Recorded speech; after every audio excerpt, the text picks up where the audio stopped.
Hello বন্ধুরা, বে life story থেকে আমি আছি আপনাদের সাথে। আজকের গল্প সেই তুমি, লেসবিয়ান লাভ স্টোরি। আজকের 12 পর্ব। গত পর্বে যা ঘটেছিল তারপর আখি আবারও কান্না শুরু করে। মিতু যেন কিছু না বলে। আখি তো ভালোই লাগতেছিল মিতুর কোলে।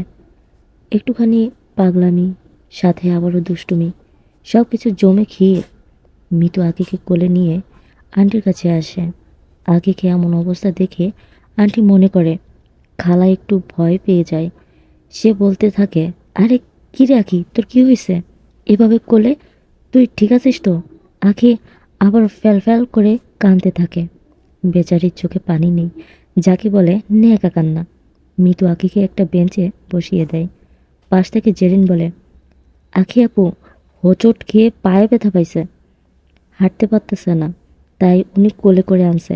মিতুর পাশে জেরিন গিয়ে আস্তে আস্তে বলে, ইস, এমনটা যদি আমার হতো তাহলে এভাবে হয়তো কেউ আমাকে কোলে নিত। মিতু কথাটা শুনে না শোনা ভান করে।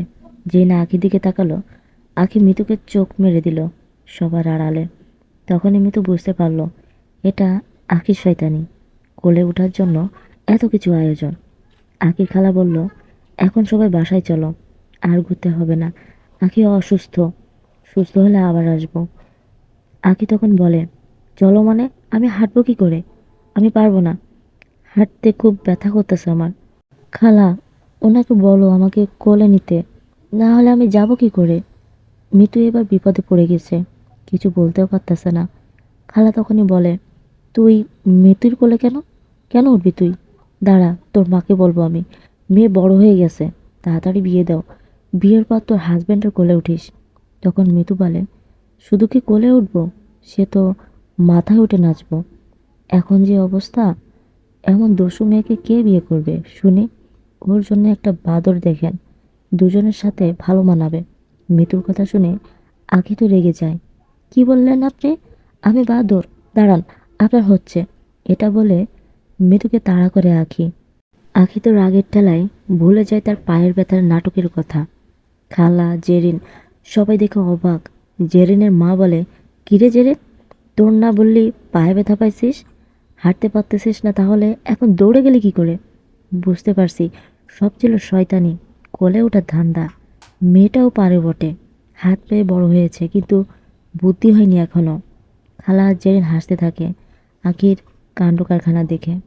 ওইদিকে বেচারা মিতু আখির মার খাওয়ার ভয়ে দৌড়াচ্ছে। আখি মিতুকে ধরতে পারতেছে না। একবার আবারও নিজে নিজে পড়ে গিয়ে শয়তানি করে। মিতু সত্যি মনে করে আখির কাছে আসে। দেখি দেখি, কই ব্যথা পাইছ? হাতটা সরাও, দেখতে দাও।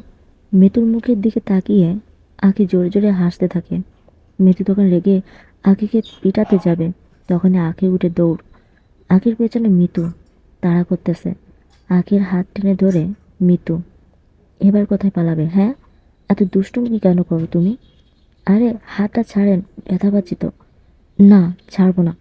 সত্যি তো? হ্যাঁ সত্যি। 3 সত্যি? হ্যাঁ 3 সত্যি। এখন এভাবে মানে কি? এখন এভাবে কি? এভাবে ধরে রাখলে কিন্তু সারা জীবনের জন্য ধরে রাখতে হবে। আখির কথা শুনে মিতু হাত ছেড়ে দেয়। আখি হাসতে থাকে এবং বলে, বুদ্ধুরাম একটা। বিয়ের পর বউ সামলাবে কি করে? বউ তো আপনাকে নাকে দড়ি দিয়ে ঘোরাবে। মিতু লজ্জায় কিছু বলে না। জেরিন আর খালা এসে হাজির।